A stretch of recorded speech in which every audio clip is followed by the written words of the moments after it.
Hey family, I am back with another video. Sorry if it seems so dark. I'm trying something new, so work with me. This is also going to be the first time I'm going to be using or doing a lyrical message. He had me do a um, movie not too long ago, which was Divine Influencer, but this is the first time I'll be doing a lyrical message. And the song is Must Be Nice by Life Jennings. So the first thing is um, the father had me pay attention to when they released him from prison and they said his numbers. They asked him what his numbers was before they allowed him to get his items. And it was 268,192. So 268,192 Toledo, Ohio, which the Toledo, Ohio don't mean much, but the numbers do. So this song is going to be kind of like a testimony of the prodigals at this time, or their inner thoughts, or their longings and desires. It's also going to be like a warning because they're finally waking up. So they're telling people, like, hey, you that can hear, pay attention, which we're about to get into all of that. So, first and foremost, um, the 268 means anchor. Once you look it up in Strong's Concordance, it means anchor. Um, means somebody that's working outside of God's will or contrary to God's will. It means divine judgment. So this divine judgment can either be God, them going through some things, or him pouring out his wrath or his judgment, or even the experience that they have experienced while they've been out there in the world being a prodigal. The 192 is, let me see, a person's inability to govern their own desires and actions, basically a lack of self-control. So we can also liken that to the fact that they went after everything that they saw. If I want it, I gotta have it. If I want that girl, I gotta have that girl. Or for the women prodigals, if I want that man, I gotta have that man. I would say this is more from the male prodigal point of view because it's a male singer, but you could take it how it applies. Um, Also, one of the first things I noticed in the video as I was watching when it first came on is that when he was being released, when Life Jennings was being released in the video, he had a prison guard that kind of laughed at the fact that he was being released and said, "Oh, you'll be back." So this is likened to the fact that at this time that the prodigals are getting themselves together and are coming to the realization of who you are, what they have in you versus what they have been doing in the world. The enemy is speaking to them too. He's trying to make them doubt what it is that they've heard. So he's laughing at them and he's like, oh yeah, you'll return. You'll be back to this old lifestyle. But then also, another thing that I noticed in the video is that as Life Jennings was walking down the corridor, going to the door so he could walk out and be released, he had one of the prisoners call to him, and they called him over to the cell that they were at. And they encouraged him. They said, look, you didn't already gave 10 years to this institution. I don't want to see you back. So that's likened to people that's in a similar stance, like people that are still bound, people that are still either out there still on substances or still, hanging with loose women or whatever they're doing, but they respect or care about your prodigal enough to say, hey, you finally made it out of here. I might still be stuck here. You're finally making it out. Don't come back. Okay, so we're getting ready to get into the song. So the first line of the song is, hey, you that just flipped on the CD player. I just want to inform you that when you got somebody good, you hold on to them. Yeah. So they're explaining now. This is, like I said, it's kind of like their testimony. They've been out there in the world. They've experienced what a counterfeit or just somebody that's not for them looks like. So now this is like a woe or a warning. This is them telling their inner thoughts and their heart, but this is also like, hey, anybody that have ears and eyes to see and ears to listen, listen up. So, must be nice. So when they say must be nice, it's kind of like, okay, they're thinking. Like how about how you might see somebody doing something, you're like, okay, it must be nice to act like that, or it must be nice to be able to sit at home and not work or whatever else. So this is kind of how they're thinking to themselves. They're like, must be nice. Having someone who understands the life you live. So they realize at this point that you haven't always, well, the Lord by now would have had you realize. I know He did. He spoke to me and He was like, you haven't always been who you are. You know, it took this amount of time to become the woman of God that you are. So give Him a little leniency. Like, they're going down the same journey that you are on. So now these prodigals realize you actually understand their journey. Like, you allow them to make their mistakes, you don't judge them, and you're still there for them. Must be nice. Having someone who's slow to take and quick to give. You don't want anything from your prodigals. I mean, you're wishing them well. You wanted to get them to get it together. You want them to come back to the Lord and ultimately back to you. But you don't want anything from them as far as money or items or anything that the counterfeits or the other people have wanted from them in their lives. You want them and not what they can do for you. You want to offer them yourselves and also God. So you're actually giving them something. You're not taking anything for them. You're praying for them. You're encouraging them. You want to offer them a life not only with yourself, but with God as well. So must be nice. Having someone who sticks around when the rough times gets thick.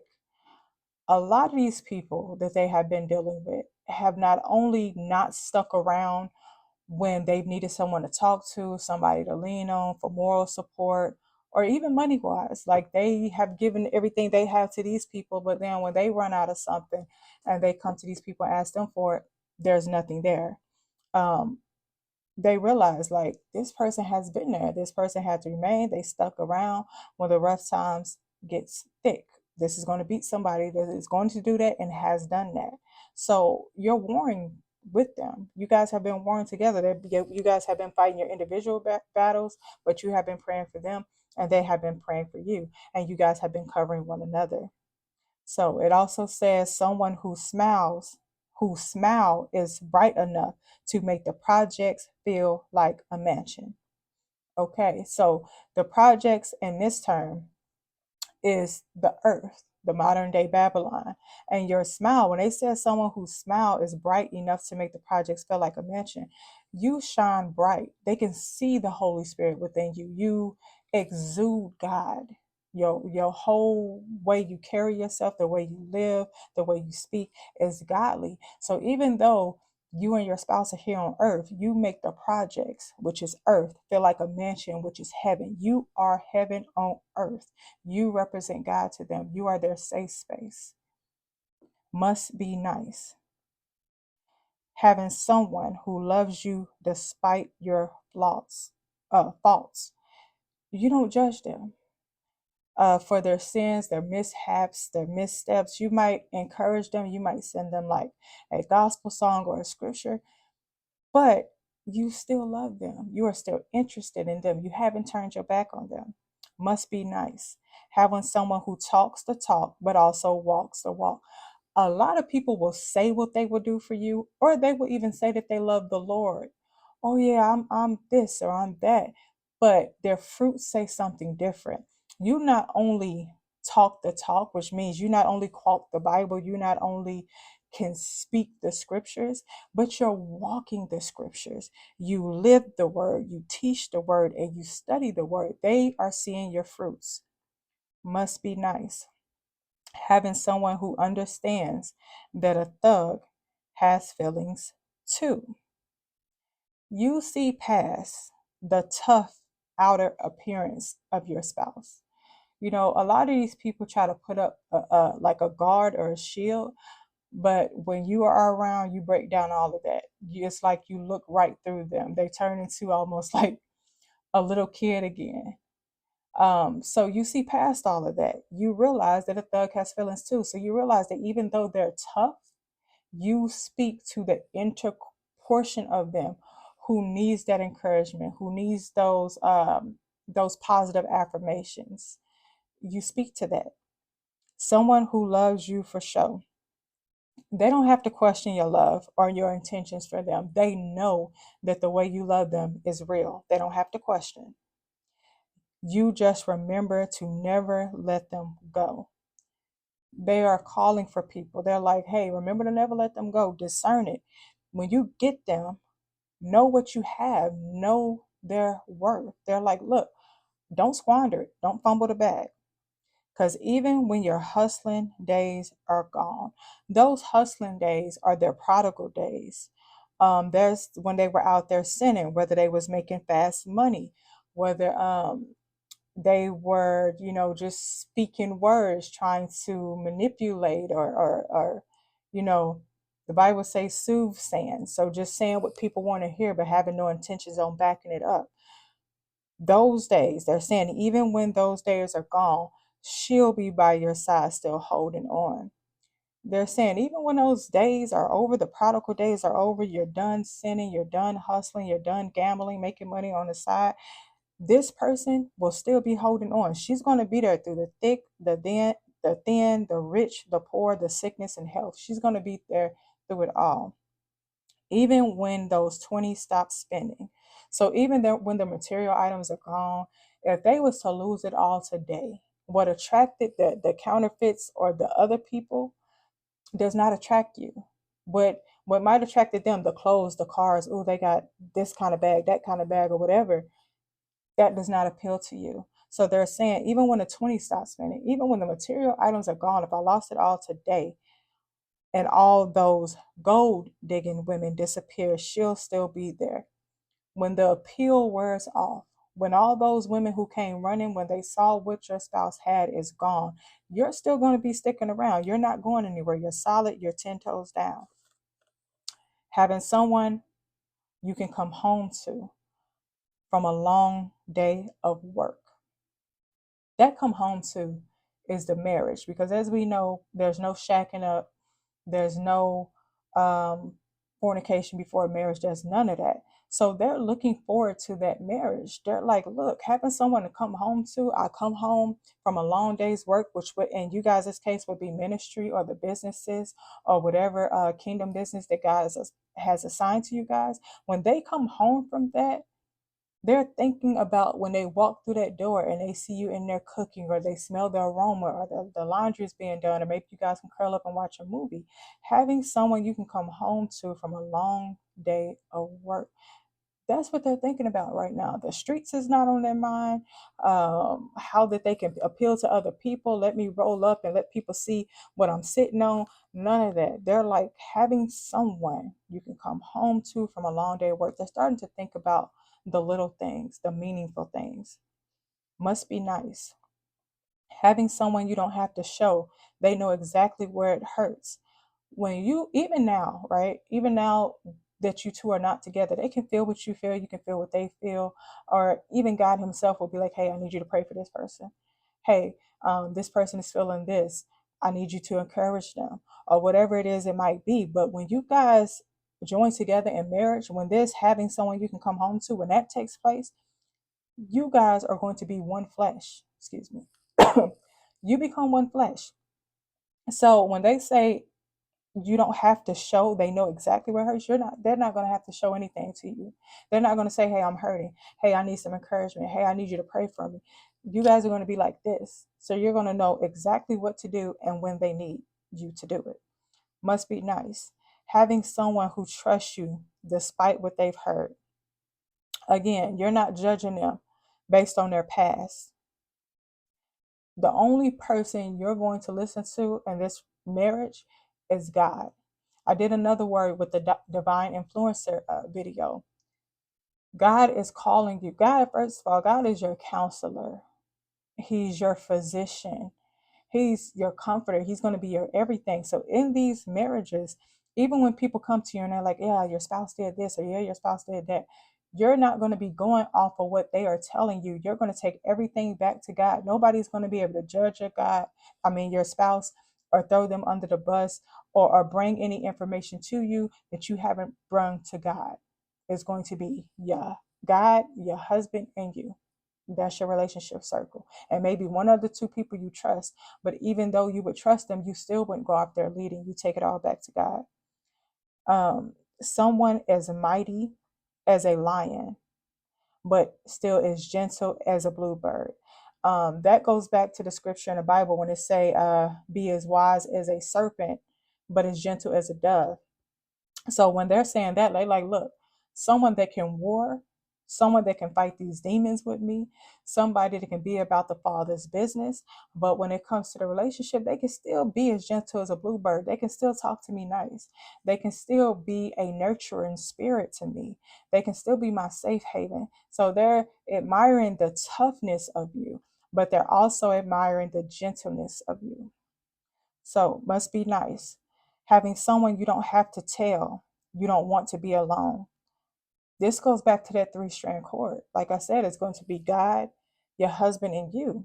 So they're like, I don't have to tell her. I will not have to tell this person I don't want to be alone. They're going to be able to read the social cues. They're going to come and be a safe haven for me. If I come home from a long day at work and it look like I've been beat down, I've been attacked, they're going to come spend time. They're going to give me positive affirmations. They're going to do acts of service. You're going to be practicing what you preach when it comes to your spouse. Hey, babe, can I fix you something? You need something to eat. You need something to drink. You need a foot rub, back massage. What do you need from me? Must be nice. Having someone you can grow old with until God calls her home. They know this is eternal. They know that this is a marriage covenant between you two and God. They're ready to love you until death do us part. They're like, hey, having someone you can grow old with until God calls her home. They don't intend leaving this marriage. They're in it for the long haul. Must be nice. Having someone who understands that a thug has feelings too. So it's going back. You guys understand. You see past that tough exterior. You see past a level that they've shown to everybody else. Everybody else gets the face value. Everybody else gets the person that they run into or the person that they see. You go past that. You see right to the very heart of them. Someone who loves you for sure. Again, authentic, not fake. Don't have to put on airs around them. You are exactly who you say you are. Never let them go. Again, don't fumble in the bag, because even when your hustling days are gone, when you are done, when they're done in these streets as they are now, when those prodigal days are over with, you're there. She'll be by your side, still holding on. Again, thick and thin, rich, poor, sickness and health. And then on the song, he actually says, when those 20 stop spinning, he ad libs and he says, and they will stop one day. So they know, they're like, look, this lifestyle isn't going to last forever. Matter of fact, because they're as spiritually gifted as you are, and they are also connected to the Father, they're able to see the signs and wonders and the times that we are in. And they're like, look, they will stop one day, and they know that day is soon. So they like, look, all this is going to come to an end. And all those gold digging women, they will disappear. So they're not even guessing no more. They're not like, oh, maybe this person will leave. No, they know that when those days come, as they are now, these women will disappear. And she'll still be there, which is you, their kingdom spouse. There's Proverbs 31. So it repeats 3 times. Now, at the bottom, it gets to the realization part where he says, well, I guess the next part of this story is that after all of this lusting and after all of this time, I finally found me somebody for me, somebody I could tell the way I feel about you. So, with that first line, they're saying, that goes back to the beginning when the Lord had me look at the numbers, and that number 192 meant a person's inability to govern their own desires. That's lust. That's sexual urges. That's all of the above. So they're saying that after all this lusting and all this time, they're like, finally, like after all this time of me living this prodigal lifestyle, after the multiple different women, after they're really being able to see the difference between sex and lust and laying with multiple different people and getting nothing out of it, and then the love between you and them. So it's not even a lust thing for them no more. They're like, after all of this lusting. So they're realizing that was lust, this is love. I finally found somebody for me. Finally, they found their Eve made from their rib. They found their Ruths. They found their Esthers. Somebody I could tell the way I feel about you. They're ready to be vulnerable. They know that you're not going to use how they tell you that they feel about you to take advantage of them. They know they can trust you with their hearts. Now, at the end, the prisoners were watching this on TV. They was watching the video play out, and everybody's cheering. And because they see this person, your prodigal, who made it out of that prodigal lifestyle, and even though they're still bound at the moment, they're being held by their flesh or their worldly desires, they are feeling encouraged. You guys, not only your prodigal, but you guys joining together is going to be an encouragement to those people who are still bound. They were celebrating and clapping. You guys will be celebrated. This will be celebrated. Everybody, all eyes will be on you with this, because you will be encouragement to those people that think that they can't do it, that they can't make it, that they're too far gone. They will now know that they're not. Now, the whole video, he's taking a bus to get to a certain destination. When he arrives at this destination, he meets up with a woman and they embrace at the end. The father is saying they are returning, they're on their way. Accept them with open arms. I pray that I did this song justice. I pray that this blesses someone, and I bless you all, and have a great night.